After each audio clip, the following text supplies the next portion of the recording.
animal spends most of its life waiting to die. Another one lives forever and still loses. These are the animals with the most depressing lives. And the final one is almost impossible to believe. Comment which one you think is the most depressing. Before we reveal, I hope you get tremendous luck this upcoming new year.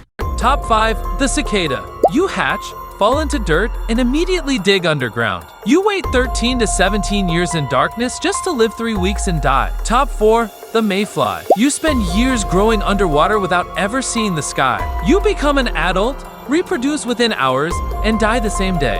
Top 3. The immortal jellyfish. When you get old or injured, you don't die. You reset into a baby and repeat life endlessly until something eats you alive. Top 2. The male redback spider. Your only purpose in life is mating once. You jump into the female's mouth and get eaten alive to help fertilize her eggs. Top 1.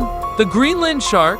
You're born in freezing darkness and swim slower than humans walk. You live over 400 years alone, eating corpses, slowly going blind from parasites. Would you want to live as any of these? Or is there one even worse you know about?